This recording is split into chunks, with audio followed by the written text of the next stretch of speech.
શિક્ષકની ઓફિસને મેં મારા ઘરના પાટું મારી અને અંદર ગયા અને દુર્વ્યવહાર કરતેલો શિક્ષક એ મારા ઘરનાએ જોયેલો. રાજ્યના ગૃહમંત્રીને આપની ચેનલો મારફત હું સીધું પૂછવા માંગુ છું કે ક્યારે આપ પરઘોડો કાઢવાના છે એ તો કયો.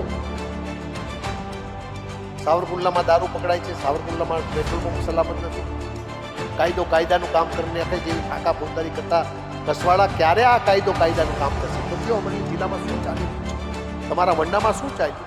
શિક્ષક કભી સાધારણ નહીં હોતા. આ વાક્ય તો આપણે હરેક વખતે સાંભળીએ છે અને કદાચ આ વાક્ય આપણે જેટલું મતલબ કહેવાય કે જૂનું છે પરંતુ લાગે પણ આપણે એવું છે કે ભાઈ શિક્ષક ક્યારેય સામાન્ય નથી હોતો. પરંતુ જો કોઈ શિક્ષક પોતાના જ વિદ્યાર્થી એટલે કે પોતાના બાળક સમાય વિદ્યાર્થીને, દીકરી સમાને એક વિદ્યાર્થીનીને એમની સાથે જો કંઈક અડપલા કરે ત્યારે એ ઘટના એવી સામે આવી છે કે જેમાં અમરેલી નગરપાલિકાની પ્રાથમિક શાળામાં શિક્ષકની હલકી કક્ષાની કરતૂત સામે આવતા ખળભળાટ મચી ગયો છે. નમસ્કાર, આપ જોઈ રહ્યા છો ન્યૂઝરૂમ અને આપની સાથે હું છું ભાવી. પહેલા તો તમે અમારી ચેનલને સબસ્ક્રાઇબ ન કરી હોય તો અમારી ચેનલને સબસ્ક્રાઇબ કરી લેજો, બેલ આઇકનને દબાવી દેજો જેથી કરીને પડે પડના સચોટ સમાચાર તમને તમારા મોબાઈલ પર તરત જ મળી રહે. અમરેલીની નગરપાલિકાની પ્રાથમિક શાળામાં શિક્ષકની હલકી કક્ષાની કરતૂત સામે આવી. શિક્ષણ જગતને કલંકિત કરતી ઘટના સામે આવતા જ ખળભળાટ મચી ગયો છે. સાહેબ, આ હેવાન આ શું ભણાવવાનો છે દીકરા દીકરીઓને? ભાઈ, નાની નાની ફૂલ જેવી દીકરીઓને તમે રૂમમાં બોલાવીને શું કરાવો છો? ભાઈ, આવા સંસ્કાર આપશો તમે સ્કૂલમાં?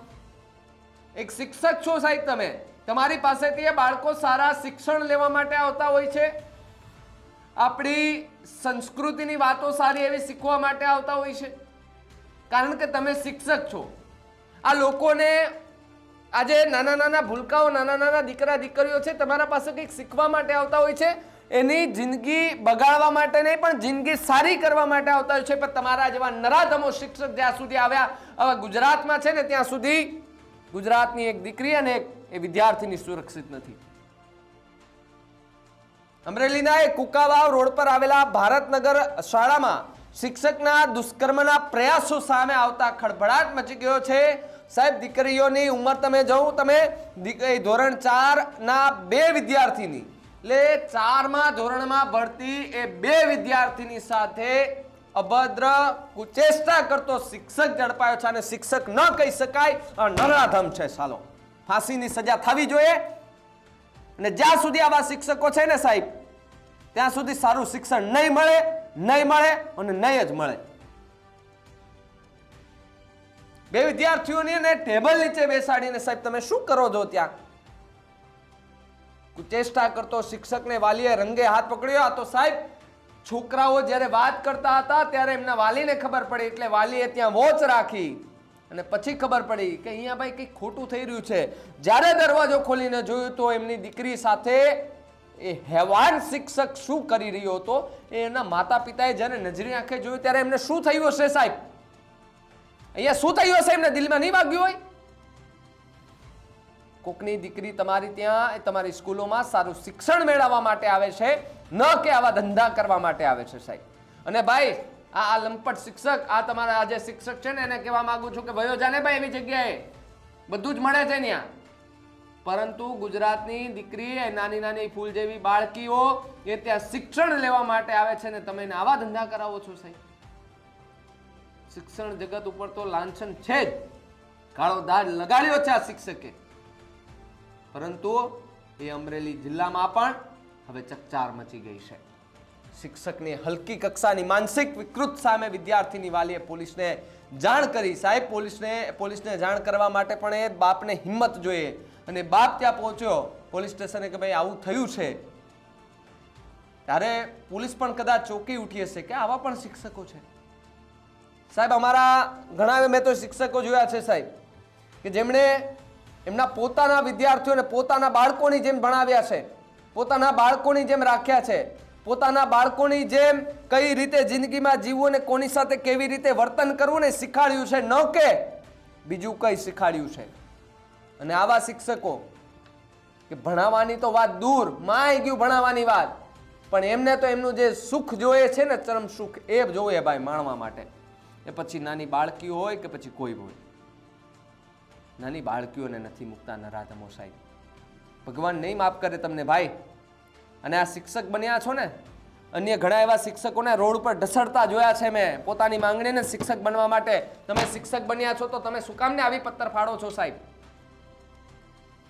તમારા મા બાપે આવા સંસ્કાર આપ્યા છે તમને આ માટે શિક્ષક તો નહીં બનાવ્યા હોય ને, આ માટે જ શિક્ષક બન્યા છો તમે. અગાઉ પણ ધોરણ 4 ની વિદ્યાર્થી સાથે આવી જ અભદ્ર કુચેષ્ટા કરતી હોવાની વિદ્યાર્થીના વાલીઓએ ફરિયાદ નોંધાવી છે. જેવા પહેલી વાર નથી, આ શિક્ષક હેવાન છે, હતો અને રહેવાનો છે. આની ઉપર કાયદેસરની કાર્યવાહી હાથ ધરવી જ પડશે સાહેબ. કારણ કે જ્યાં સુધી આવા રાક્ષસો ઉપર કોઈ કાર્યવાહી ને કડક દાખલો નહીં બેસાડાય ને ત્યાં સુધી બીજાને પણ નહીં ખબર પડે. પેલા પિતાને સાંભળો કે જેની અંદર એ પિતા પોલીસ સ્ટેશને ગયા અને ફરિયાદ નોંધાવ્યા બાદ શું કહ્યું મીડિયાને.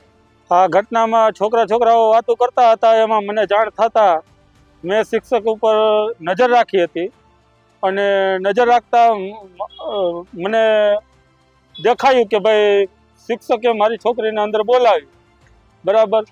એટલે મેં મારા ઘરનાને બોલાવીને વાત કરી. એટલે એ શિક્ષકની ઓફિસને મેં મારા ઘરના પાટું મારી અને અંદર ગયા અને દુર્વ્યવહાર કરતેલો શિક્ષક એ મારા ઘરનાએ જોયેલો અને અમે પછી એને પકડી પાડ્યો.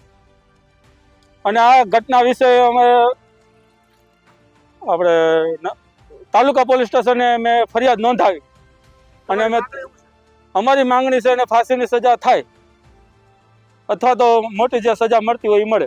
દીકરીઓ માટે આ બહુ ખરાબ વસ્તુ છે. આપણે શિક્ષકો આવી રીતે જો કરતા હોય, બરાબર, તો કાલ સવારે દીકરીઓને ભણવા મોકલવી કે ના મોકલવી. અમરેલી તાલુકાના પોલીસ મથકમાં ફરિયાદ નોંધાવવાની કાર્યવાહી હવે શરૂ થઈ ગઈ છે. મહેન્દ્ર કવઠિયા નામના શિક્ષક સામે પોલીસ ફરિયાદ નોંધાવવાની કાર્યવાહી હાથ ધરાઈ છે. પરંતુ આ જ્યારે આખી ઘટના બની ત્યારે વિપક્ષે હવે આમાં ઝંપલાવ્યું છે અને સંસાર કરતો કિસ્સો ટોકો ટાઉન બન્યો છે. અને હવે અમરેલીમાં શિક્ષણ વિભાગને લાંછનરૂપ ઘટનાનો મામલો, વિદ્યાર્થીનીની ફરિયાદ પિતાએ મીડિયા સામે ઠાલવીને હૈયા વરાળો કાઢી છે. સાહેબ, દિલીપ સંઘાણી ઇફકોના ચેરમેન, એણે તો એવું પણ કીધું છે કે આ સાલાને ફાંસીની સજા થવી જોઈએ. ત્યારે શિક્ષક દ્વારા ઘટિત ઘટના અંગે દીકરીને જાણ કરતા શિક્ષક પર નજર રાખીને મારા પત્ની ઓફિસમાં બારણાને પાટો મારીને ખોલીને જોતા શિક્ષક દ્વારા દુર્વ્યવહાર મારી દીકરી સાથે થઈ રહ્યો હતો, આવું એ દીકરીના પિતાએ ફરિયાદમાં નોંધાવ્યું છે. શિક્ષકને ફાંસીની સજા થાય અથવા તો કડકમાં કડક સજા થાય તેવી માંગ હવે લોકો કરી રહ્યા છે. પરંતુ હવે આ મુદ્દે કોંગ્રેસ પણ લડી લેવાના મૂડમાં જોવા મળી રહી છે. કારણ કે અમરેલીની અંદર ઘણા લાંબા સમયથી જે વિવાદો ચાલી રહ્યા છે, એક તરફ આપણે જોઈએ છે કે પાયલ ગોટી પાટીદાર સમાજની દીકરી, એની સાથે પણ પોલીસે ખોટું કર્યું હતું. હવે મને એવું થાય છે કે પોલીસ અને ત્યાંના એસપી આ બધા એમની સામે ફરિયાદ નોંધશે સાહેબ. કોંગ્રેસના વિરજી ઠુમ્મરની એક પ્રતિક્રિયા સામે આવી છે. ભારતીય જનતા પાર્ટી અને હર્ષ સંઘવી સાહેબને ઉધડા લેતા જોવા મળે છે. વિરજી ઠુમ્મરને સાંભળો કે તેમાં શું આક્ષેપ લગાડી રહ્યા છે ભારતીય જનતા પાર્ટી પર. અત્યારે તો શું કેવું, એક પ્રશ્ન ઉપસ્થિત એટલા માટે થઈ રહ્યો, ભાજપ એક શરમનાક છે. રાજ્ય સરકાર વર્ષોથી ચાલે છે, આવા અનેક બનાવ બની રહ્યા છે. દીકરીઓ સલામત નથી, લવ જેહાદની વાતો કરે છે. 2 મુસ્લિમ બિરાદરોની દીકરી ઉપર દર્દનાક કૃત્ય થયું છે. કોઈ પણ સંજોગમાં ન ચલાવી શકે તેવું કૃત્ય છે. રાજ્યના ગૃહમંત્રીને આપની ચેનલો મારફત હું સીધું પૂછવા માંગુ છું કે ક્યારે આપ વરઘોડો કાઢવાના છે? હવે એ તો કયો. સાવરકુંડલામાં દારૂ પકડાય છે, સાવરકુંડલામાં પેટ્રોલ પંપ સલામત નથી. કાયદાનું કામ કરીને આખે જેવી ફાંકા ફોજદારી કરતા કસવાળા ક્યારે આ કાયદાનું કામ કરશે? તો કયો અમરેલી જિલ્લામાં શું ચાલી રહ્યું છે? તમારા વંડામાં શું ચાલ્યું? કૌશિકભાઈ દંડક, તમારા વિસ્તારમાં ગરીબ વિસ્તારની ભારતનગરની સ્કૂલમાં જે કૃત્ય થયું છે કોઈ પણ સંજોગમાં ક્ષમ્ય નથી. તાત્કાલિક અસરથી જો શરમ જેવી જાત હોય તો, શરમ જેવી જાત, બીજી વાત દોહરાવું છું, ભારતીય જનતા પાર્ટીએ હોમ મિનિસ્ટર સંઘવીનું અત્યારે રાજીનામું માંગી લેવું જોઈએ. પણ કોને શરમ છે? શરમ વિહોણી ભારતીય જનતા પાર્ટીની સરકાર આવતીકાલે જામનગર વડાપ્રધાન આવી રહ્યા છે. હું સીધો વડાપ્રધાનને પૂછવા માંગુ છું કે આપ દેશના મુખ્યમંત્રી, રાજ્યના મુખ્યમંત્રી બન્યા ત્યારે પ્રથમ જો સભા થઈ હોય તો અમારા અમરેલીમાં થઈ છે. અને રાજ્યના મુખ્યમંત્રી બનીને આ દેશના વડાપ્રધાન બન્યા છો. બેટી બચાવોનો નારા આપનારી 11 વર્ષની દીકરીઓ ઉપર જે કૃત્ય થયું છે કોઈ પણ સંજોગોમાં ચલાવી ન શકાય તેવું છે.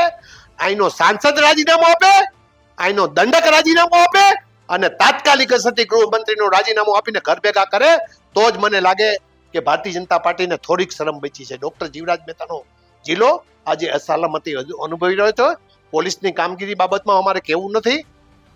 ફરિયાદીઓએ મારી પાસે પોલીસની કામગીરી બરાબર કહી છે, ત્યારે પોલીસ આવા સિવિલ કોડ પ્રમાણે કામગીરી કરે તો વિરજી ઠુમર એને પણ સેલ્યુટ કરવા તૈયાર છે. ઘટના ઘટી છે, ઘટનાથી આ ઘટના જે ઘટી છે એ ભારતીય જનતા પાર્ટીનું જે વલણ છે, અત્યાર સુધીની જે સત્તા છે એ સાબિત થઈ રહ્યું છે કે ભારતીય જનતા પાર્ટીએ આ દેશમાં જ્યારે અંગ્રેજ શાસન હતું ત્યારે આવા જ કૃત્યો કર્યા છે. એના હવે વારસદારો આ કૃત્યોમાં આવી ગયા છે. ગુજરાતમાં દિલ્હીની મુખ્યમંત્રી જે બન્યા છે, એક ડાન્સ કરનારી મહિલાને ગુજરાતની દિલ્હીની મુખ્યમંત્રી બનાવી છે, ત્યારે આ લોકો પાસે શું આની અપેક્ષા રાખવી? આ ભારતીય જનતા પાર્ટીનો હવે રિસલ ફિલ્મના રૂપમાં રજૂ થઈ રહ્યું છે. જ્યારે આપણે કહીએ છીએ કે રાજ્યની અંદર બેટી બચાવો બેટી પઢાઓની વાતો સાર્થક થાય છે, બેટી સુરક્ષિત છે રાજ્યની અંદર, પરંતુ સાહેબ જે સ્કૂલોમાં જાય છે ત્યાં જ દીકરીઓ સુરક્ષિત નથી તો રોડ ઉપર શું સુરક્ષિત રહેવાની? સાહેબ હર્ષભાઈ સંઘવીને મારી વિનંતી છે, શિક્ષણ જગત ઉપર જે લાંછન લગાડે છે ને એની ઉપર કાયદેસરની કાર્યવાહી થવી જોઈએ અને થવી જ જોઈએ. કારણ કે જો કોઈ દાખલારૂપ કિસ્સો નહીં બેસાડવામાં આવે તો આવા નરાધમો બીજા પેદા થતા જશે અને બીજી દીકરીઓને પણ ભોગ બનાવતા જશે. અમરેલીની આ ઘટનાને લઈને તમારું શું માનવું છે એમને કમેન્ટ કરીને ખાસ જણાવજો. જોતા રહેજો ન્યૂઝ રૂમ. નમસ્કાર.